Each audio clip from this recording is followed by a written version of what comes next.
Amigos oyentes de Radio Bolivariana, sean bienvenidos a esta nueva emisión del programa La Otra Historia con el profesor José Guillermo Ángel, Memo Ángel. Memo, hay un tema que nos afecta a todos y que se está volviendo cada vez más importante para el análisis de los académicos y de los expertos y de los investigadores, porque es el hábitat donde vivimos y es el tema de los espacios que estamos ocupando, cómo los estamos ocupando, específicamente en la ciudad. Nosotros aquí en Medellín pues tenemos un problema bastante importante y es que las montañas nos trazan un límite geográfico muy importante e impide que el crecimiento de la ciudad se haga, digamos, de manera horizontal y nos está obligando a hacerlo de manera vertical, ocupando todos un mismo espacio, pues digamos que muy reducido. Se dice que el Valle de la Aburrá, el área metropolitana del Valle de Aburrá tiene unos 380 kilómetros cuadrados y ahí estamos viviendo poco más de 3,5 millones de personas, lo que eso significa en movilidad, en abastecimiento de energía, de agua, en espacios públicos. Bueno, entonces, pues la idea sería que bueno que usted, que ha estado analizando mucho el tema en los últimos años, pues nos ayudara con la reflexión sobre los espacios que habitamos en la ciudad. A ver, sí, y acaba de tocar un punto muy claro, que es una ciudad encerrada con miles de fuentes móviles de contaminación, o sea, motos, carros, buses, camiones.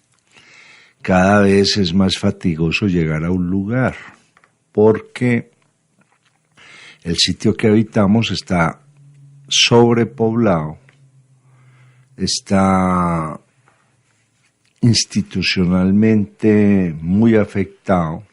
Al fin y al cabo, cuando aparece lo ilegal, aparece el germen de todos los vicios políticos y a partir de ahí se destruye el espacio.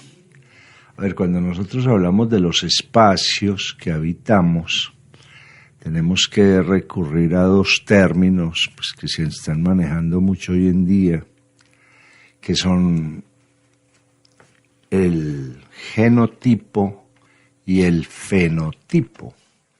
El genotipo es el que carga la herencia, o sea, nosotros somos seres orgánicos configurados por una cadena genética y a partir de ahí tenemos unas herencias muy claras, no solamente de lo que los genes nos proporcionan, sino también de una conducta que se ha ido acumulando a lo largo del tiempo a través de procesos importantes de evolución, de adaptación y de vida en un lugar. Y el fenotipo, que tiene que ver con el cuerpo y sus conductas. O sea, ocupamos un espacio pues porque tenemos cuerpo. Eso es tremendamente claro. Y por eso en la medida en que el espacio se reduce, en la medida en que el espacio me pone trabas, en esa medida el cuerpo se resiente. O sea, el espacio mismo que ocupa el cuerpo exige que se pueda conectar con otros espacios libres para poderse, por ejemplo, mover, para poder, dentro de las conductas del cuerpo, poder comer, respirar, caminar, utilizando, incluso cuando nosotros estamos hablando de ese fenotipo, es donde aparecen los famosos verbos del habitar, que no solamente son verbos, sino que hay que colocar adverbios, que son muy interesantes. O sea, caminar lentamente, caminar rápidamente, subir espaciadamente, comer delicadamente. O sea, se nos olvida que el verbo y el adverbio me están hablando de la condición necesaria para que una acción se pueda ejecutar. porque la acción no solamente es el verbo caminar, sino que el adverbio me está diciendo qué tipos de caminar necesito, qué tipos de subir y bajar necesito, qué tipos de sentar, dormir necesito, porque hay gente que duerme angustiadamente, mientras el otro duerme plácidamente.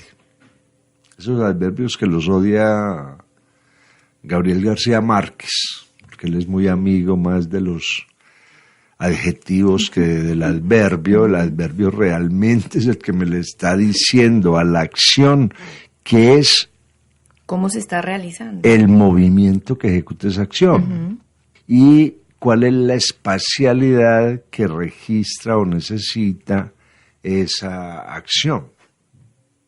Entonces mire que obviamente las ciudades, las del tercer mundo, son las que más entran en crisis, en caos, porque como nadie sabe gramática, nadie sabe pensar correctamente. Es que ahí viene un cuento que es muy interesante, porque uno ve y oye discursos de alguien sobre un tema determinado en términos de espacio y movimiento, y a veces se enreda porque gramaticalmente está pensando de manera incorrecta.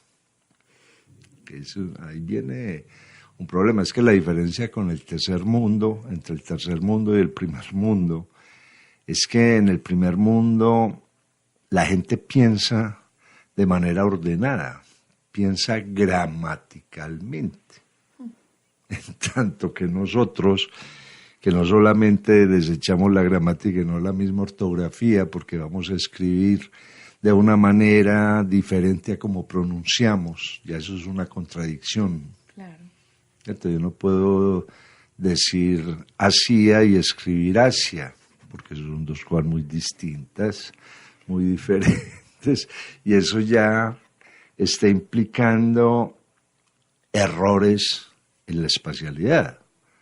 Cuando uno lee libros sobre evolución, sobre adaptación, todos los cuerpos se adaptan a lo que va sucediendo, pasan por el filtro, ese famoso filtro de la selección natural.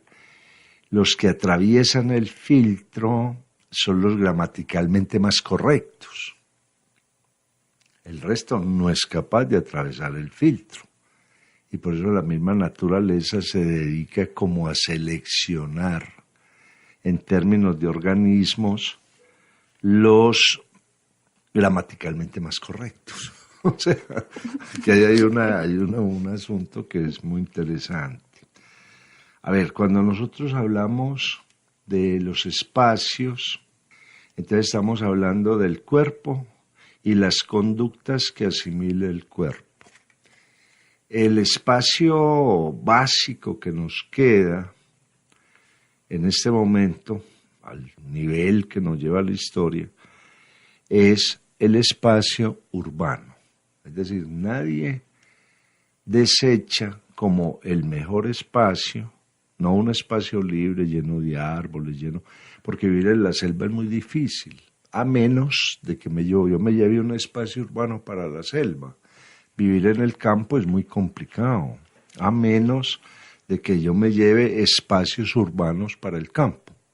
Hay gente que le dice a uno, no, me voy a ir a vivir a una finca, pero voy a llevar la computadora, voy a llevar la lavadora, la licuadora, y para eso se necesita que llegue la energía, que llegue la señal de comunicaciones. O sea, se llevó la ciudad para allá, porque la ciudad termina siendo el espacio urbano, el espacio más propicio para sobrevivir en este momento. De hecho, los seres humanos siempre se aglutinaron en rebaños, y uno de los grandes logros hace 5.000 años es haber sido capaces de crear ciudades. Al crear una ciudad, como pasó con los sumerios y los persas, logran determinar un espacio para vivir, pero ese espacio hay que racionalizarlo. O sea, no se trata de meter gente a un lugar para crear hacinamiento, sino de entrar a determinar cuál es el espacio correcto para yo poder manejar mi espacialidad, pero al mismo tiempo la convivencia con otro. Por eso van a ser tan importantes las UR, a pesar de la Biblia tiene una mala traducción al español cuando dicen que Abraham salió de la ciudad de Ur. No, él salió de una Ur, que es la palabra que se usaba en Caldea para designar la ciudad como espacio racionalmente determinado para que una gente pueda sobrevivir en mejores condiciones que los que no habitan la Ur. Después aparecerá otro término donde Aristóteles va a ser muy importante, que es la polis. Y cómo en esa polis griega aparece la constitución, o sea, aparecen unas normas determinadas para que la espacialidad sea usada debidamente. Cuando Aristóteles escribe la política, nombre que pusieron los alumnos a sus escritos sobre ciudad, la política realmente traduce el gobierno de la ciudad. Eso es la política. Eso pues llevaría a que en estos países del tercer mundo uno se preguntara qué tipo de política es la que hacen, porque no están gobernando debidamente la ciudad. O sea, no la están administrando debidamente, no la están ordenando para que los espacios que necesita el cuerpo y sus conductas puedan usarse de la mejor manera. Hay una definición de Aristóteles muy linda sobre la ciudad, y es aquel grupo de personas que se reúnen para llevar a cabo un fin común y noble.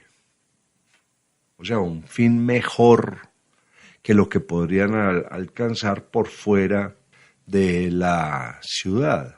Entonces, con esas ciudades sumerias, que además van a utilizar una figura geométrica, esa es otra cosa que caracteriza el tercer mundo, que se nos olvida que la geometría existe. La geometría es la medida adecuada de los espacios de la Tierra. Eso es la geometría.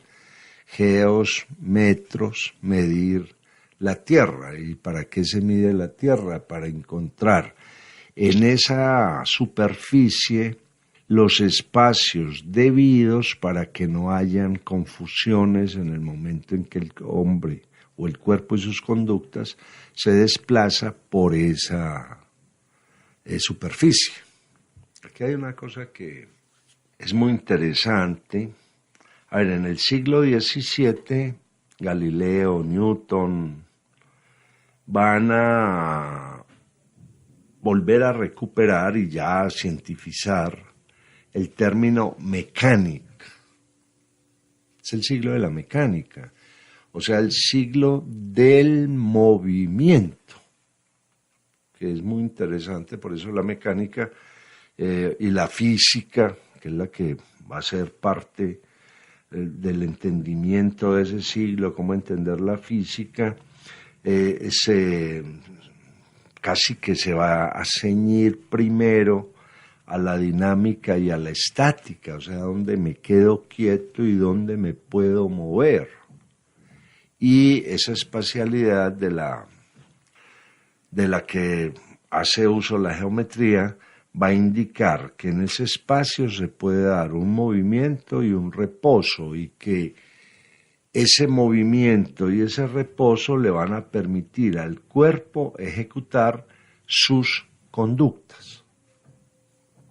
Entonces, cuando uno analiza esa historia de las ciudades que comienzan en Sumeria, aquí hago una salvedad.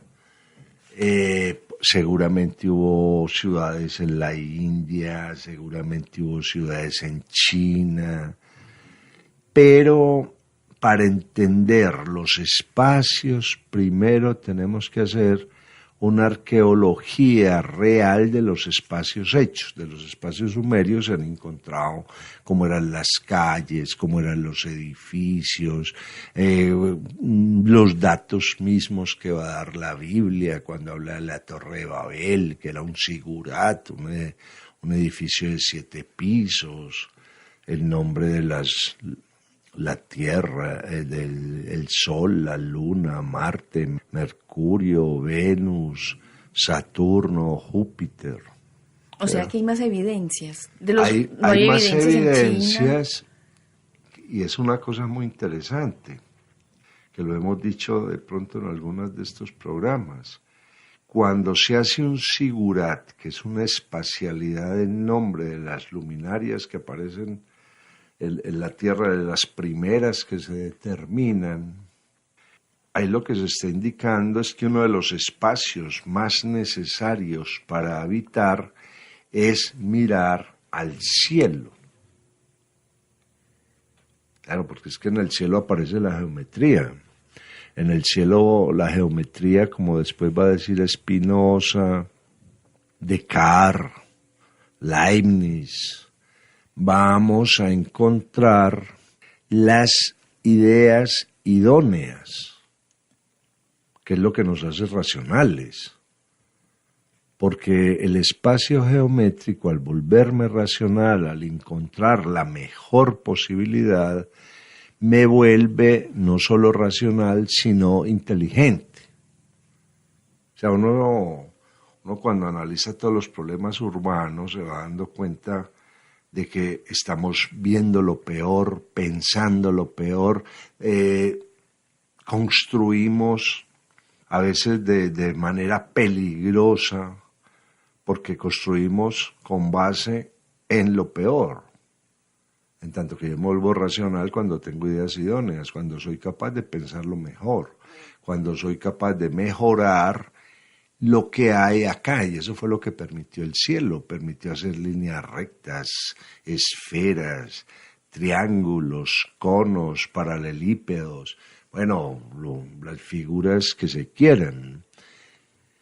Que eso es lo que después va a permitir que en el siglo XVII, con base en la mecánica, logren un enorme desarrollo urbano, un enorme desarrollo espacial en el que ya no solamente incluyen, y eso es lo que va a ser pues el famoso barroco, no solamente incluyen los espacios públicos, sino también los espacios privados. Y cómo en esos espacios privados el hombre va a tener, o el cuerpo y sus conductas, va a poder realizarse dentro de un espacio donde el hombre y la mujer construyen su propio mundo. Y luego de esa ordenación salen a la ciudad y confrontan lo que ha sido su espacio privado. Eso, por ejemplo, ayudó a que durante un tiempo Medellín fuera llamada la Tacita de Plata, porque cuando se crea, por iniciativa de Carlos R. Restrepo, la Sociedad de Mejoras Públicas, estas mujeres que habían ordenado sus casas, que le habían dado al habitar privado una condición de espacio óptimo, quieren que esa espacialidad privada se reproduzca por fuera de sus casas. ¿Y las ordenan? Y las ordenan, y aparecen unos muy buenos intentos, a pesar de que se diga que eran copias de Francia, copias de Inglaterra, es que eso es lo de menos. Porque eso es otra característica del tercer mundo, querer ser originales. En la cuestión espacial hay una arqueología y hay una genealogía. Eso fue lo que puso de moda Foucault cuando le atribuye ese par de características al pensamiento. El espacio es arqueológico en tanto que vamos encontrando las primeras formas de los hombres primitivos para establecer su movilidad y su reposo, o sea, su dinámica y su estática. Y eso ha ido mejorando. Lo mismo pasa con la genealogía de esos espacios, cuál fue el primero, cuál fue el segundo que lo siguió, el tercero, viendo las soluciones que estaban dando a unas necesidades sentidas. Volviendo a las ciudades sumerias, uno ve que son ciudades que tienen como modelo el círculo, de ahí viene el centro de la ciudad. O sea, la primera figura, la más fácil de hacer para los hombres fue el círculo, bastaba un palito, extender una cuerdita con otro palito y dar una vuelta, parecía el círculo. Yo sé que es adelantarme mucho, Memo, pero si la ciudad sumeria tiene el círculo como referente, ¿por qué nuestras ciudades en América, al menos en América Latina, es ese cuadrado, Bueno, es ese rectángulo? Eso lo logran los romanos, lo que se llama la cuadrícula, lo que se llama el damero, que es un mejor ordenamiento. Es mucho mejor. Lo que pasa es que los sumerios y buena parte de todos estos caldeos, babilonios, hasta antes de los persas, porque los persas le van a dar otro carácter a esos espacios, ellos hacen un círculo con el fin de encerrar dentro de ese círculo los fundamentos básicos de la ciudad, que son el agua, porque sin agua no hay ciudad, sin agua no hay espacios vitales, espacios donde se pueda vivir, y los pastos. Entonces lo que hacen es convertir la ciudad en un lugar donde yo vivo porque tengo agua y donde tengo pastos para que los animales tengan que comer después de beber. Por eso había que pagar un impuesto. Por eso había que, al entrar a la ciudad, había que dar una contribución para que los que estaban dentro de la ciudad, los que gobernaban la ciudad, mantuvieran siempre agua y pastos. Aquí viene una cosa que es muy interesante en los manejos espaciales, en los gobiernos que se hace de los espacios, sobre todo pues de los espacios urbanos a los que nos vamos a dedicar tanto rato, donde lo primero que me tiene que asegurar la ciudad es que ahí se puede vivir. Y yo pago por eso. Ahora, ¿qué sucede cuando en la ciudad no se puede vivir? Esa es la pregunta. O se vuelven ciudades fantasmas o se volverán ciudades fantasmas. Si no se vuelven ahora, se volverán después. Claro. Porque la obligación de quien gobierna la ciudad es que yo pueda vivir ahí. No sobrevivir, vivir. Por eso los sumerios eran claros en eso. Nosotros le cobramos a usted porque cuidamos el agua, porque mantenemos el agua y porque siempre hay abastecimiento de pasto para sus ganados. Esto lleva también a que en esos espacios aparezca un concepto que es el concepto del tiempo. No es de extrañar de que Sargón II pues se haya inventado el tiempo en términos de medida, porque el tiempo siempre ha existido, existirá, y el tiempo es una eternidad. Es algo pues interesante, pero Sargón establece unas medidas, por eso aparecen las semanas, le da unos valores a las estaciones para entrar a determinar el buen uso de esos pastos y esa agua.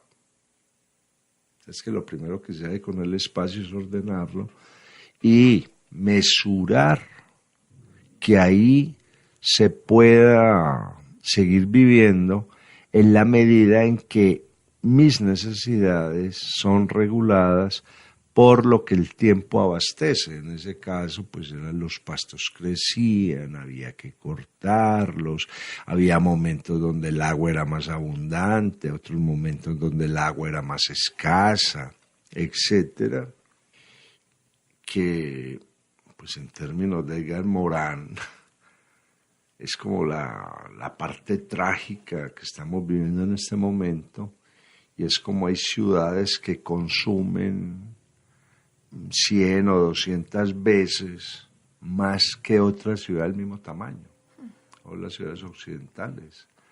Nosotros no estamos consumiendo todo el agua, toda la energía, todo, mientras otros se van prácticamente destruyendo, y esa espacialidad de ellos no se desarrolla porque nosotros, en esa codicia y esa avaricia que nos caracteriza, estamos apropiándonos del desarrollo de otros espacios. Eso puede pasar como el juicio de la historia en caso de que la podamos contar el día de mañana, de lo que está pasando ahora, ¿cierto? Entonces, ahí, en esas primeras espacialidades, lo que se busca es que la ciudad me permita, o en los espacios que habitamos nos permitan vivir. Los persas, que también van a ser muy buenos geómetras, y a los que nunca estudiamos porque le dimos toda la validez a los griegos. Todo el mundo habla de los griegos, nadie habla de los persas, y los persas eran mucho más avanzados que los griegos. ¿Y son inmediatamente anteriores a los griegos? Sí, prácticamente desarrollan una cultura más grande, más importante, pero no, al fin y al cabo, Occidente parte de Grecia y Roma y no tiene por qué reconocer pues, a los persas. Pero los persas son mucho más avanzados y ellos determinan en los primeros espacios básicos, no solamente de la ciudad, sino que determinan el cuerpo como espacio, el cuerpo mismo como espacio. Ese cuerpo hay que vestirlo, hay que lavarlo, hay que diferenciarlo, hay que diferenciar hombres de mujeres, por eso los hombres van a tener barba, las mujeres no, van a representar los distintos cuerpos que necesitan espacio. Por eso cuando se ven todas las tallas de Persépolis, por ejemplo, está el rey, los soldados, los caballos, los carros de 2 ruedas. O sea, es que todo eso va ganando espacio. Uno de los problemas es cuando en un mismo espacio seguimos metiendo cosas. Es que el espacio me debe permitir caminar, ver, encontrar, descansar y ser. Esos son unos verbos muy tremendos. O sea, a la medida en que el espacio se llena, voy perdiendo movilidad, voy perdiendo visión, voy perdiendo estabilidad. O sea, ya no logro un estar correcto. Y todo eso influye en mi manera de ser. O sea, no es lo mismo alguien que está en el espacio correcto, alguien que está en un espacio lleno. Las percepciones del mundo son muy distintas, porque en la medida en que yo pierdo espacio, gano agresividad. Ese es un problema de la herencia genética.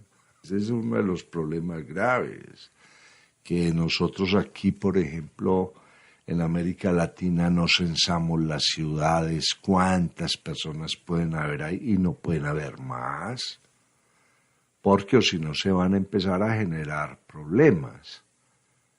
Por eso van a aparecer después una serie de propuestas para ganar espacialidad, que es lo que se está haciendo en Europa, ya de eso pues hablaremos.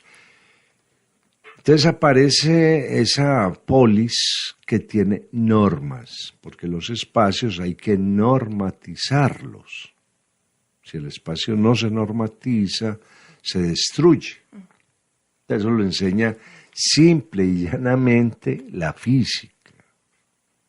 No hay que soñar, no, la física determina muy bien. Si usted leía Hawking, inmediatamente la misma naturaleza ha optimizado los espacios, por eso rara vez los planetas tienen órbitas, no se chocan entre ellos, tienen su propia movilidad, unos van más rápidos, otros van más lentos, o sea, la misma naturaleza ha normatizado, y si bien es cierto que alguno explota en una explosión, se crea un caos y a lo mejor un pedazo le pega a otro o lo que sea, pero primero se ha normatizado ese espacio. Por eso con los romanos, que van a ser una extensión de la polis griega, ellos van a ser muy prácticos, mientras los griegos les piensan, discuten, tienen un sitio que se llama el Ágora para discutir la ciudad. Y aquí antes de entrar a los romanos es muy interesante porque el Ágora recibe a gente que vive en otras ciudades, con el fin de que cuenten cómo es la disposición espacial de esas otras ciudades. Por eso lo primero que hace Aristóteles en la política es coger 58 constituciones y buscar la más perfecta. O sea, esto es cómo se rigen, esto es cómo se rigen, esto es cómo se rigen, para poder ser, en términos de Aristóteles, un espacio seguro, que eso es la ciudad en último término.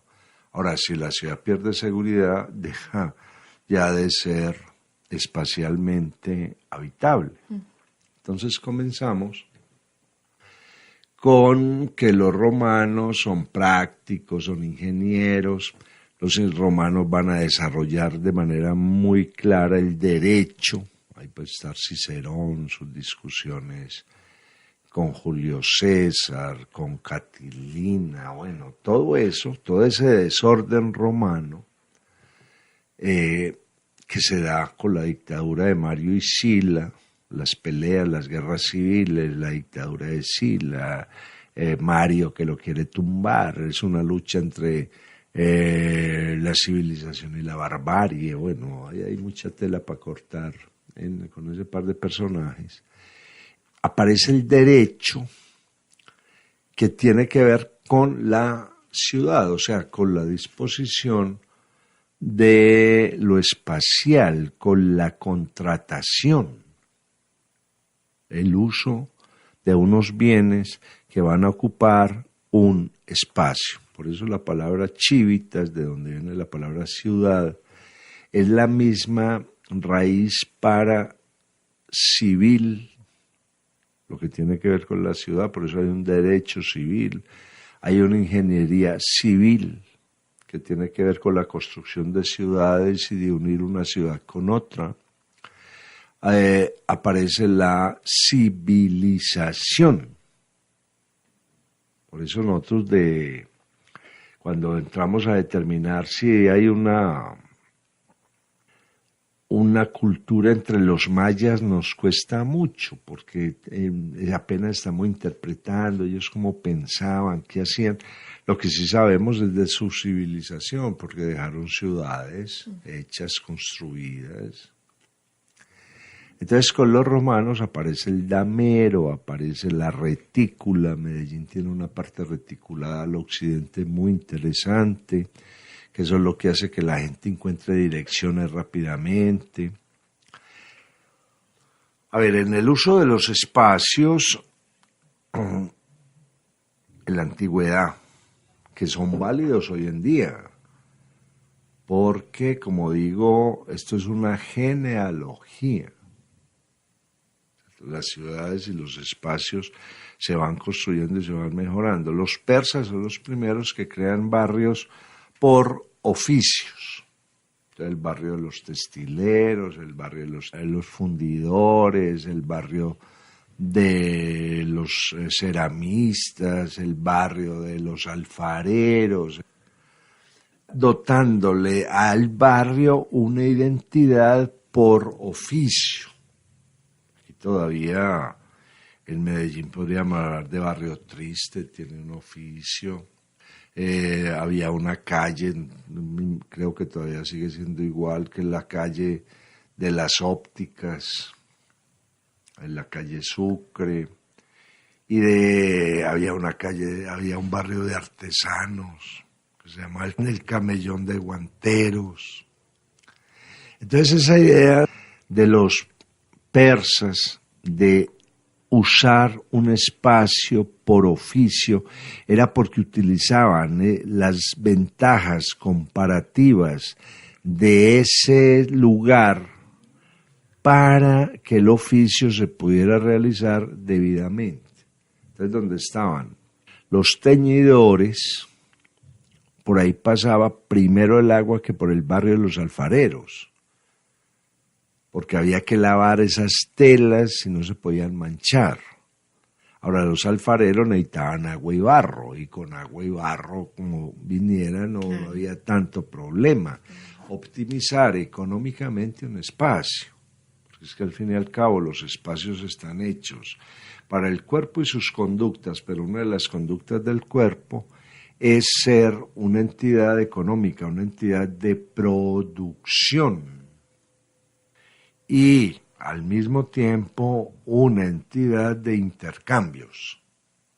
Por eso el espacio comienzan en el mundo persa a ser un lugar donde yo soy un ser económico, donde soy capaz de hacer una serie de transformaciones para que yo mismo tenga estima, tenga oficio y pueda mejorar eso que yo hago. Con los romanos, al ser capital del imperio, ya no se van a dedicar a los barrios por oficio, sino por nacionalidades. O sea, este es el barrio de los griegos, este es el barrio de los nubios, este es el barrio de los judíos, este es el barrio de los africanos, este es el barrio que va a ser muy interesante. Y eso no sería como la génesis un poquito o del clasismo o de la exclusión. No, porque hoy en día se ven los barrios chinos, los barrios turcos, Pero si no son como los guetos. Se podría hablar de guetos, pero al mismo tiempo están resolviendo un problema, y es que reúnen en un mismo lugar a gente que tiene las mismas creencias, que hablan el mismo idioma y que políticamente pueden tener a un representante que habla por ellos frente a la ciudad. Pues en ese sentido se podría ver como algo que pues solucionaría ciertos problemas en la ciudad, pero por otro lado también los vuelve como muy aparte de los otros. A ver, lo que pasa es que hay un sueño es que seamos globales. Eso es un sueño, es una teoría, pero no es una realidad. Hay una cosa que es lo legal y otra cosa que es lo real, y lo real está siempre sobrepasando cualquier elemento teórico o legalista que aparezca. Entonces, hombre, sí, crean guetos, pero al mismo tiempo le dan al otro la posibilidad de que llegando a ese lugar sabe dónde está. Si el otro se riega como hacen los colombianos en el mundo, nunca se integra. Está solo. Entonces uno viaja y se encuentra con que hay una calle de turcos, o por ejemplo que pues sucede en Berlín, hay dos barrios turcos. En el barrio turco hay bancos, hay escuelas, hay de todo, y el turco sigue manteniendo su cultura. Si uno de esos turcos se sale hacia afuera, los demás lo van a rechazar y le va a costar mucho integrarse. Esa es la realidad. De hecho, parte de la existencia de un pueblo como el pueblo judío se debió a sus propios barrios, donde cada uno se ve por su cuenta, desaparecen. La cultura local se los absorbe. Entonces mire que la cosa no es tan idealista, claro. Porque es que muchas veces decimos, no, es que yo puedo vivir en cualquier... Sí, claro, pero ahí hay una cultura dominante. ¿Qué pasa con su cultura? ¿Qué pasa con su lengua? ¿Qué pasa con su estima? Y que tiene que ceder para poder sobrevivir ahí, no vivir. Entonces los barrios chinos, para nada. O sea, para el barrio chino, la pequeña Italia en Nueva York, por ejemplo, todos italianos, hablaban italiano, no problema. Ahí resolvieron 20.000 problemas. Y alguien que no sabía inglés logró vivir ahí hasta que se murió hablando italiano. O sea, la cosa es muy discutible. Claro. Pero no hay como decir, no, eso es un gueto y es horrible. Depende de lo que estén haciendo ahí. Lo que comienza siendo un gueto después va a volver un centro importante. Eso es lo que pasa con los judíos en Brooklyn, por ejemplo. Hay prácticamente un gueto de judíos ortodoxos que se mueven tranquilos por todas partes, que pueden ejercer sus creencias dentro del mismo sitio, que no tienen problemas con la cultura porque ahí tienen sus almacenes, sus lugares de venta de comida kosher, y ahí están. ¿Sabes que una cosa del gueto cuando me encierran porque me van a excluir? Otra cosa es el sitio donde vive una mayoría para que ahí se pueda realizar. O sea, yo a veces me pregunto qué sería de los colombianos y de los peruanos y ecuatorianos en Nueva York si no existiera Queens. En Queens bailan, comen arepa, venden chorizos, chicharrón. Entonces allá la mayoría tratan de irse a vivir al condado de Queens porque están en su propio medio. Por fuera empiezan a perder identidad, por eso hay gente que nunca ha vivido en Queens y viene aquí y ya odia a la gente de aquí, se considera superior, no sé qué. Pues es una cuestión de los usos espaciales que hacemos con los espacios. Esos espacios que son económicos, que son de intercambio, también son espacios de convivencia con los otros. De ahí viene pues un cuento que es convivir con otro. Convivir con otro es saludarlo, es reconocerlo. Parte del fracaso de la ciudad moderna es que dentro de la espacialidad hemos perdido el vecino. A ver, ¿qué partes son seguras en Medellín, donde todos han sido vecinos hace 20 años? Claro. Esas calles no pasa nada. Claro. Entre ellos se conocen, saben, este es hijo de fulano, de Perencejo, de doña señora. ¿Qué partes comienzan a ser inseguras? Donde no aparece el vecindario, donde no hay vecinos, donde el otro no sabe quién es el otro, ni cómo recurrir a él o qué compartir con él. Entonces lo que se ha hecho en los espacios, cuando se van optimizando, es que las personas se quedan en ese espacio y a través de la convivencia lo mejoran. Que mire un fenómeno en Medellín, la gente vive en un barrio, consigue un poco más y se va para otro, en lugar de quedarse en el barrio y crecerlo, en lugar de participar del barrio. Entonces un barrio que es de clase media baja, los profesionales que da ese barrio se van de ese barrio porque ya no se consideran de clase media baja, en lugar de utilizar todos esos conocimientos para volver ese barrio de clase media baja en uno de media. Que eso va a ser muy común en los países desarrollados. La gente no se mueve, claro. ¿Y por qué me voy a mover? Si ya con lo que sabemos mejoramos esto, tenemos ideas. Hay algo que a veces no hemos entendido bien, que son las JAL, las juntas de administración local. ¿Qué hace una junta de administración local? Ver que su espacio más cercano, el que están manejando de manera cotidiana, mejore. Por eso en las JAL deberían estar los más capacitados. A ver qué vamos a hacer con esta calle, qué vamos a hacer con estas fachadas, qué vamos a hacer con. Y los más antiguos del barrio, los que viven en el barrio, los más antiguos. Sí, porque de todas maneras han tenido un desarrollo dentro de esa zona, han resuelto problemas de acueducto, alcantarillado, energía eléctrica, ancho de las vías, etcétera, etcétera.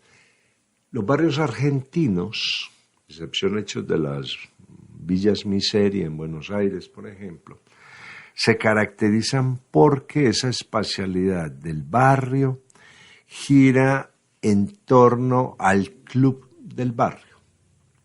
Es lo primero que hay en un club, que aquí creemos que es para la gente con dinero. No, un club es un lugar donde se reúne la gente del barrio, donde bailan los del barrio, donde juegan los del barrio, donde la gente del barrio se reconoce como tal. Me acuerdo una vez un portero en el barrio Belgrano me decía aquí cómo vive la gente de Maluco. ¿Y usted dónde vive? Claro, vivía en Villa Crespo, en un barrio muy ordenado.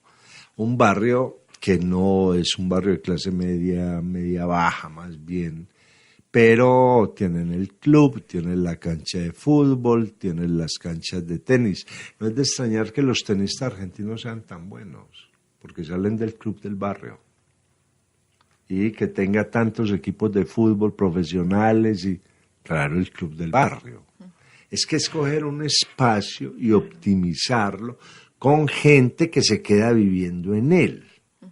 Es que los espacios pierden la identidad en el momento en que el cuerpo de los que ocupan ese espacio se va y es reemplazado por otros.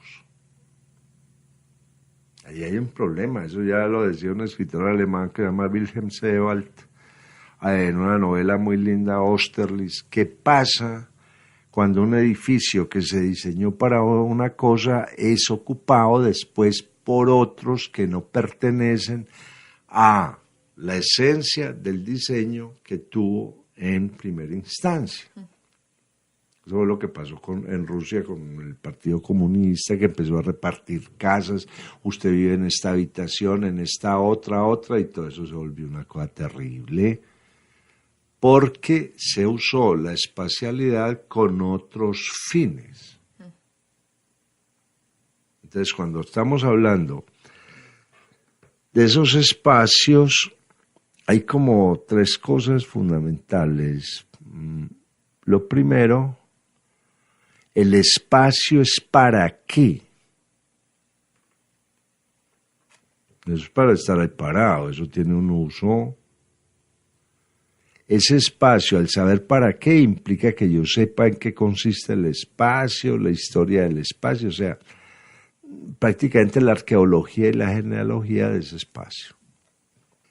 Segundo, que es la pregunta, ¿yo qué hago en ese espacio? No la pregunta de yo qué hago porque me botaron ahí, sino yo qué puedo construir en ese espacio, qué puedo mejorar, qué puedo sostener. Y ese espacio me dirá qué posibilidades tengo de no agredir el cuerpo, en el sentido de que si puedo desplazarlo, sentarlo, dormirlo, darle de comer, de beber, el espacio empieza a tener valor. Si un espacio no vale, porque ahí vive un montón de gente que tiene mucho dinero o muy poco dinero, no, díganme ahí qué se puede hacer. Eso es lo que le da valor a un espacio. Entonces, cuando hablamos de toda esta espacialidad, estamos hablando de la mecánica, movilidad. Ahora, esa movilidad es la que dice qué seguridad tengo yo de seguir vivo o no seguir vivo. Así de simple. Hemos llegado así al final del programa La Otra Historia con el profesor José Guillermo Ángel, Memo Ángel, quien en esta ocasión ha hablado sobre los espacios en que vivimos.